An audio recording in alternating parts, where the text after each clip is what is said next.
Hey everyone, this is Alaa from VFX Arabia, and today I'm literally talking to you from Arabia. I moved recently to Saudi, and believe me guys, when I say this, there are a lot of particles here, so it's like a lot of inspiration.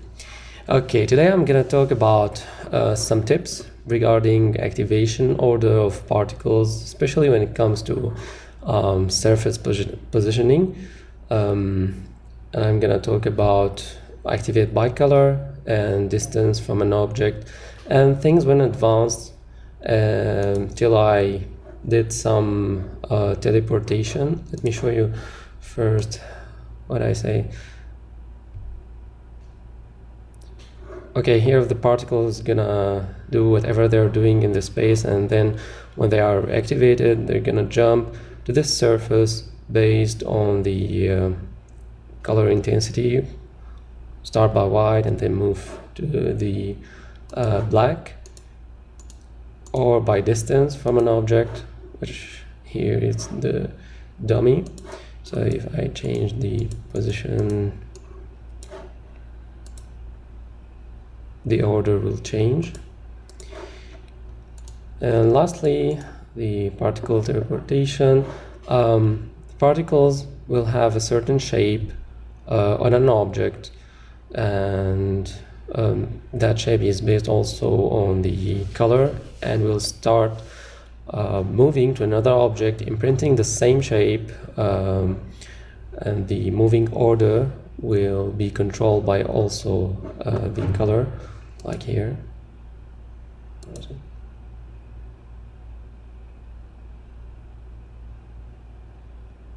Cool, isn't it? Let me change.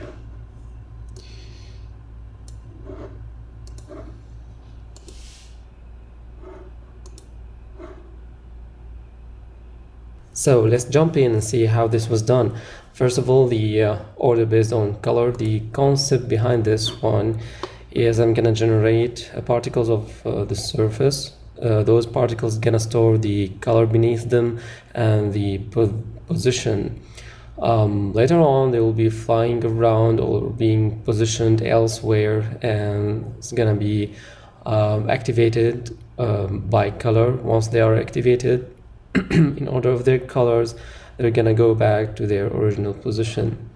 And to do so, I used a matter wave to create the particles of on the surface based on grayscale material. You can find it here. You should enable the use material map, and if I disable the position, you'll be able to see them here. Next, I'm gonna store their position and color with the position just to move them away, like 0, 0, 0. And next step is gonna be bring to. It's very simple. We have the particles here, bring to, and a threshold is gonna activate the bring to based on the color of the particles. So I'm gonna feed in the value of the color. Is gonna be tested using an animated flow. This animated flow was going from 0 till 1/70 frames. So once the particle got activated, it's gonna be brought back to their original position, like you can see here. Okay, this one is moving from black to white. I can do the reverse by reversing the color using 1 minus the value of the color. So let's take this, try it. As you can see here, it's gonna start from the outer edge till the center. Another thing is you can add random to the color also if you want. What I want to mention else is the randomness in the time of bring to the frames. As you can see here, let me check. See, those chunks are really ugly, so we can get rid of them using random frames here. Using like 24, I can set it to use a random value between 40 and 80. Let's see their effects. It's much more consistent now. Yeah, it's better. And another thing I want to talk about here is using the force. If you want to add a force to make it more beautiful, let's activate it. Cool, but you're gonna face this problem, which is the particles are not gonna stick to their original position no matter how much time they spend, and the problem can be solved by manipulating the strength over time. Let's say we can multiply this value once. Okay, we will set this value once the bring to activated to 1, so the force at its maximum, and when they reach their target, the force is going to be 0. And to do so, I used an Egger timer.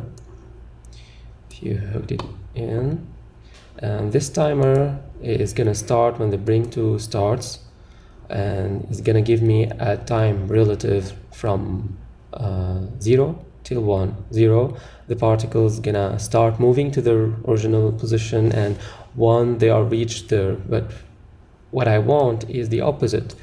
I want the force to be 1 at the start and 0 at the end. So I used 1 minus this value and hooked it in the multiplier and used multiply. So the force is gonna be 0 at the end eventually. Yeah, you can see it here.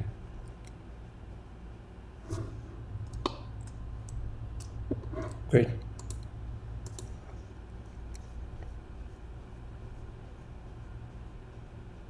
I was looking for this result.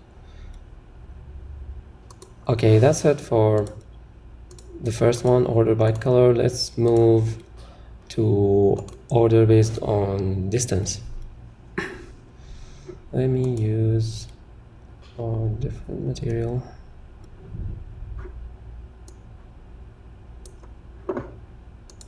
Let me more clear. Okay, again, the concept behind this. This one is a bit tricky.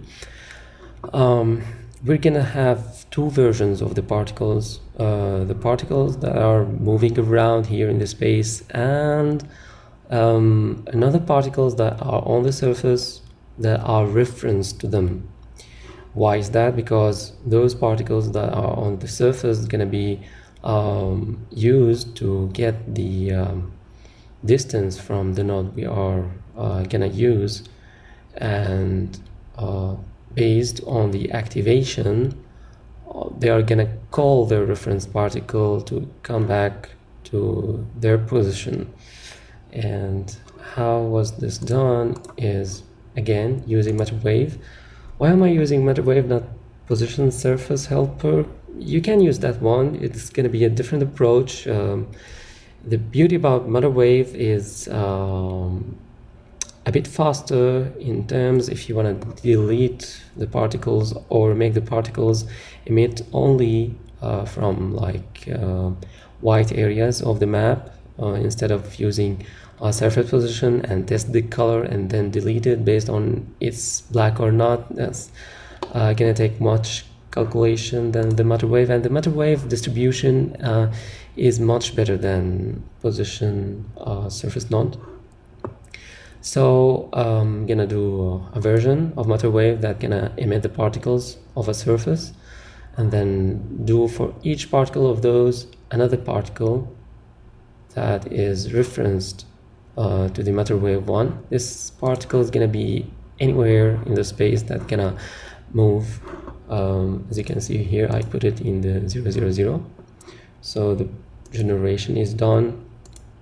We're gonna now test the distance. I use the node position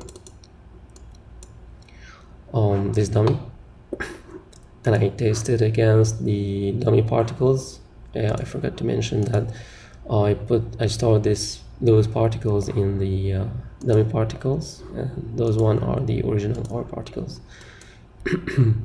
So we're gonna test against the dummy particles, and when we find them, this particle here is gonna call its parent and store the distance in the parent. I need this for the next step, so keep in mind I will store it in the parent, not in this one.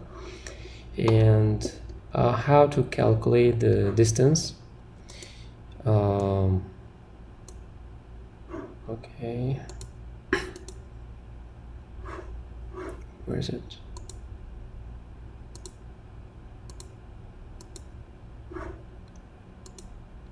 Oh, they're not shown here. Sorry.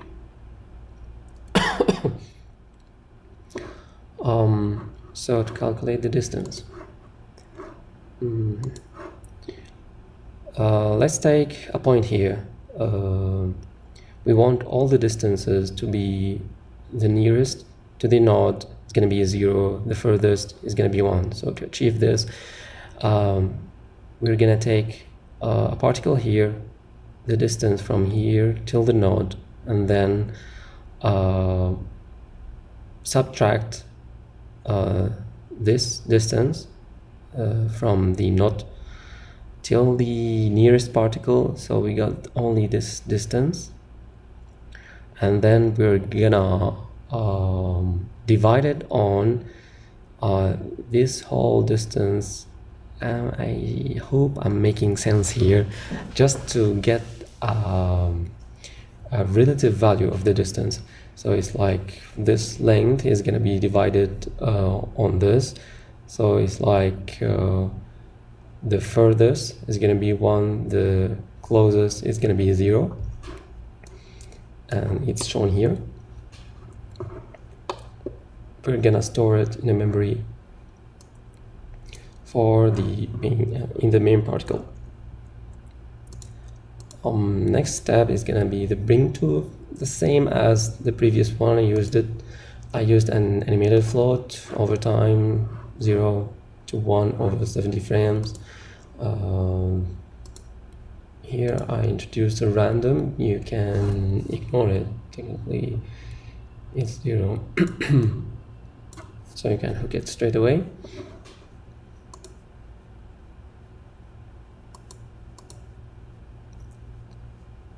So the particle that are closest is going to move the first, and the furthest is going to stay till the end. Here's the particle. The position was taken as I mentioned earlier.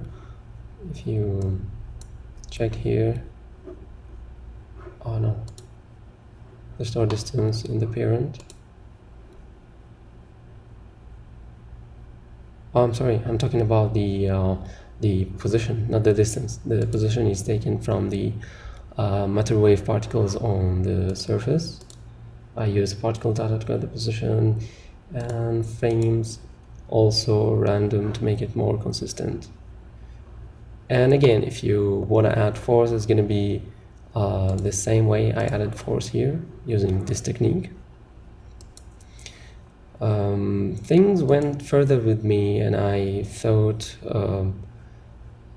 why can't we like transform if we have if we have this pattern?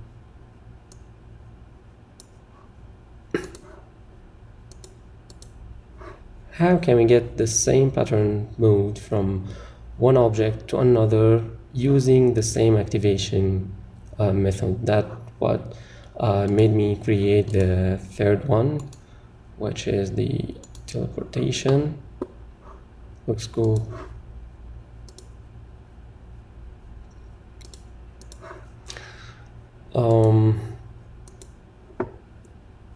Frankly, it's very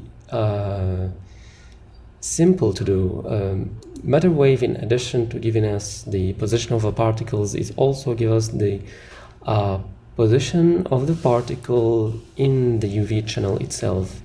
So if you can see this material, it also has an U and V axis. So whenever the particles is emitted on the surface, sorry, apart from its world position x, y, and z, it has a position over this material. So we can just store this position and apply it to another object. So the particles travel from one object to the other. It's gonna stick. They're gonna take the same shape as here. So what I did was emitting the particles of the surface of this sphere, store the color for the purpose of activation, store the UV for the purpose of positioning, and then move to, oh my god, okay, let's make it simple. Let's move the force. We don't need the force here, and we have the random value for now. Leave it. Okay, let's see what's going on here. We have the particles over the surface. We're gonna feed their color to a threshold to be activated, and to activate the bring to is gonna bring the particles to this position using the help of a surface position helper, which can take the UV that we stored in the first step. So the particles are gonna bring with them their position over UV. We're gonna use that position but with a different object. So the new position is gonna be on a surface of a different object but in the same place regarding the material. That's the only trick I use for this. Is very nice.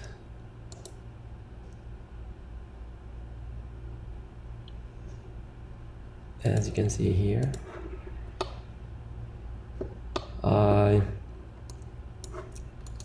here if we wanna add the wind turbulence, we're gonna need some random value to just get rid of these chunks. Great.